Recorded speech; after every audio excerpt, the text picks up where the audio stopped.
नमस्कार बाळांनो, तुमच्या एम.एस. नर्सिंग CETचा निकाल लागलेला आहे. तुम्हाला तुमच्या ॲडमिशन बद्दल खूप जास्त चिंता आणि भीती आहे. मला कमी मार्क्स मिळालेले आहेत, मला 90च्या वरती मार्क्स मिळालेले आहेत, तर मला कॅप राऊंड 1 मध्ये किंवा मला एका बेस्ट प्रायव्हेट नर्सिंग कॉलेजमध्ये किंवा एका चांगल्या उत्तमातल्या उत्तम नर्सिंग कॉलेजमध्ये ॲडमिशन मिळेल का? हा प्रश्न तुम्ही पालक असाल तर तुमच्या पाल्याबद्दल तुम्हाला आणि तुम्ही विद्यार्थी असाल तर तुमच्या स्वतःबद्दल तुम्हाला पडत असेल.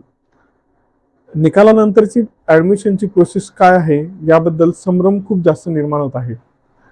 खूप जास्त अशी कठीण अवघड किचकट ऍडमिशन प्रोसेस नाहीये. तुम्हाला ऍडमिशनसाठी कुठल्याही कॉलेजला जाऊन व्हिजिट करण्याची आजच्या परिस्थितीला गरज नाही किंवा कुठेही जाऊन तुम्हाला ऑफलाईन प्रोसेस करण्याची आवश्यकता देखील नाही. एम.एस. नर्सिंग CETची जी ऍडमिशन प्रोसेस आहे ती पूर्णतः ऑनलाईन पद्धतीची आहे. कोणत्या पद्धतीची आहे? ऑनलाईन पद्धतीची आहे. फरक फक्त एवढा आहे, इट्स टेक टाइम. म्हणजेच काय, निकाल लागल्यानंतर ऍडमिशन प्रोसेस होण्यासाठी वेळ लागतो. ठीक आहे. जर तुम्हाला कॅप राऊंड 1 मध्ये कॉलेज अलॉट नाही झालं तर तुम्हाला कॅप राऊंड 2 मध्ये होईल. जर तुम्हाला कॅप राऊंड 2 मध्ये कॉलेज अलॉट नाही झालं तर तुम्हाला कॅप राऊंड 3 मध्ये कॉलेज अलॉट होईल.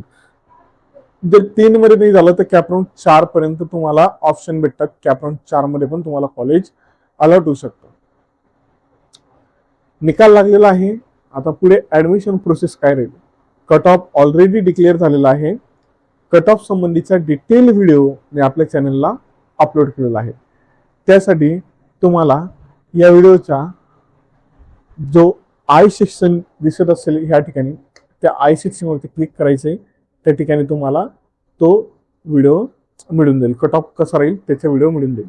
आता निकालानंतर सर पुढे काय ऍडमिशन प्रोसेस काय राहील तर ते मी तुम्हाला आज समजून सांगणार आहे.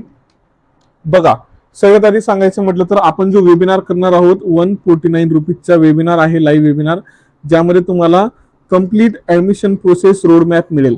कशा पद्धतीनं तुम्हाला एक उत्तमातलं उत्तम कॉलेज मिळण्यासाठी काय ट्रिक फॉलो करायचे, काय डॉक्युमेंट्स तुमच्याकडे असणं आवश्यक आहे, तर तुम्हाला या व्हिडिओच्या डिस्क्रिप्शन मध्ये आणि कमेंट मध्ये त्याची या क्लासची लिंक मिळेल. त्या लिंकवरनं तुम्हाला हा फॉर्म फिल करायचा आहे आणि तो वेबिनार अटेंड करायचा आहे. ज्या वेबिनार मध्ये मी तुमच्या समोर लाईव्ह असेल, तुम्ही माझ्या समोर लाईव्ह असणार, तुमच्या मनाचे प्रश्न तुम्ही थेट मला विचारणार आणि त्याचे मी तुम्हाला थेट उत्तर देईल. त्यामुळे प्रत्येकाने हा लाईव्ह वेबिनार अटेंड करायचा आहे. ठीक आहे. आता बघा, निकाल लागलेला आहे. निकालानंतर काय सुरू होईल? सगळ्यात पहिली स्टेप असते ती म्हणजे रजिस्ट्रेशन. काय असतं रजिस्ट्रेशन? एक साधारणतः 800 ते 1000 रुपये भरून तुम्हाला ऑनलाईन, जर तुम्हाला BSc नर्सिंग करायचं असेल तर BSc नर्सिंग साठी वेगळं रजिस्ट्रेशन करावं लागतं आणि जर तुम्हाला GNM करायचं असेल तर GNM साठी दोघींसाठी वेगवेगळं रजिस्ट्रेशन करावं लागतं. का? तर पुढच्या ऍडमिशन प्रोसेससाठी ऑनलाईन रजिस्ट्रेशन असतं. काय राहतं त्याच्यामध्ये? तुमची बेसिक डिटेल भरायची असते. काय राहतं या रजिस्ट्रेशन मध्ये? पहिले तर तुमची बेसिक डिटेल भरायची असते,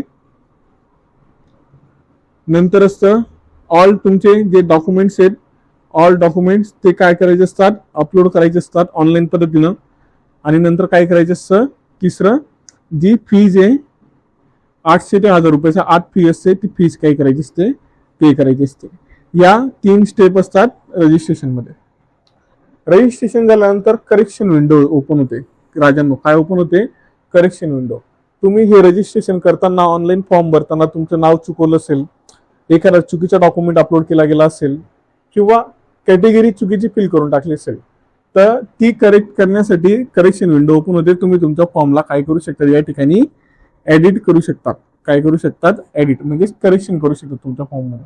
नंतर ही प्रोसेस चालली आहे 4-5 दिवसाची. करेक्शन विंडो ओपन झाली, सगळं फायनलाइज झालं की मग डिस्प्ले होतं तुमचं provisional seat matrix.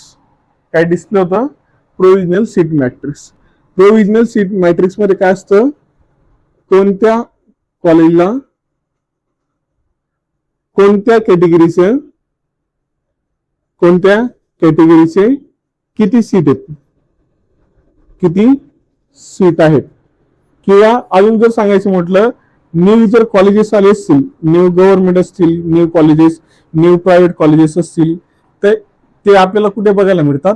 Provisional seat matrix मध्ये बघायला मिळतात. नंतर येतं प्रोव्हिजनल मेरिट लिस्ट डिस्प्ले होईल केले. याच्यानंतर काही डिस्प्ले होईल, प्रोव्हिजनल मेरिट लिस्ट डिस्प्ले होईल. मला परत परत मोबाईलकडे बघण्यासाठी यावं लागतं, कारण की आपल्या मोबाईलचा कधी कधी माईक बंद होऊन जातो, कधी कधी कॅमेरा बंद होतो. त्यामुळे मला पुन्हा पुन्हा कॅमेऱ्याच्या मागे जाऊन माईक सुरू आहे का, मोबाईल सुरू आहे का, ते एकदा तपासून बघावं लागतं.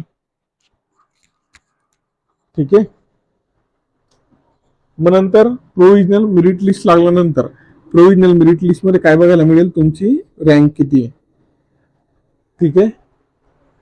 तुमचा स्टेट रँक किती आहे, तुमच्या कॅटेगरी रँक किती आहे, हे कुठे बघायला मिळतं? आपल्याला प्रोव्हिजनल मेरिट लिस्ट मध्ये बघायला मिळतं. प्रोव्हिजनल मेरिट लिस्ट मध्ये स्टेट मेरिट लिस्ट पण राहते. याच्यामध्ये पण आपल्याला स्टेट मध्ये तुमचा किती रँक येतो बघायला मिळतो. नंतर येतं तुमचं option form filling. Option form filling म्हणजेच काय? तर ज्या कॉलेजला तुम्हाला ऍडमिशन घ्यायचं आहे, ऑप्शन फॉर्म फिलिंग म्हणजेच काय? ज्या कॉलेजला तुम्हाला ऍडमिशन घ्यायचं आहे त्या कॉलेजचा तुम्ही काय टाकता? तिथे कोड टाकतात. काय टाकतात? कोड. कोड हा 4 अंकी 5 अंकी नंबर असतो. 4 अंकी 5 अंकी नंबर. आपल्याला कॉलेजचं नाव नसं टाकायचं, तो नंबर टाकला कॉलेजचा की ते कॉलेज फिल होतं. मग कॉलेज फिल केल्यानंतर तुमच्या लागेल कॅप राऊंड 1. मग तुम्हाला जर सीट अलॉट झालं असेल तर त्या ठिकाणी कॉलेजचं नाव येईल. सीट अलॉट झालं असेल तर कॉलेजचं नाव येईल. आणि कॅप राऊंड 1 म्हणजेच काय? तुमची कॅप राऊंड 1 ची सिलेक्शन कॅप राऊंड 1 होईल आणि त्याच्यामध्ये तुमचं कॅप राऊंड 1 ची सिलेक्शन लिस्ट लागेल. ज्यामध्ये तुम्हाला कॉलेज अलॉट झालं असेल तर तुमच्या नावासमोर तुम्हाला मिळालेलं कॉलेज दिसेल. मग नंतर मुलं जातील कॉलेजला. ज्यांना कॉलेज मिळालं ते आनंदानं जातील, ज्यांना कॉलेज मिळालं नाही ते नाराज होऊन घरी बसतील. जे आनंदित ज्यांना कॉलेज मिळालेले ते कॉलेजला जाऊन काय घेतील? ऍडमिशन घेतील. आणि ज्यांना कॉलेज मिळालेलं नाही त्यांनी घाबरायची गरज नाही, त्यांना पण पुढे कॉलेज मिळणार आहे, फक्त थोडासा वेळ लागेल. मग नंतर तुमचं डिस्प्ले सिलेक्शन लिस्ट झालं, ऍडमिशन प्रोसेस झालं की मग तुमची वॅकंट सीट मॅट्रिक्स, मग नंतर कॅप राऊंड 2, मग नंतर कॅप राऊंड 2 ची सिलेक्शन लिस्ट, मग ऍडमिशन प्रोसेस, पुन्हा वॅकंट सीट मॅट्रिक्स, असं कॅप राऊंड 4 पर्यंत ऍडमिशन प्रोसेस चालेल आणि तुम्हाला पण उत्तम नर्सिंग कॉलेज मिळेल. मी आशा करतो एवढ्या डिटेलमध्ये व्हिडिओ कोणीच बनवलेला नसेल, मी बनवला तुमच्यासाठी.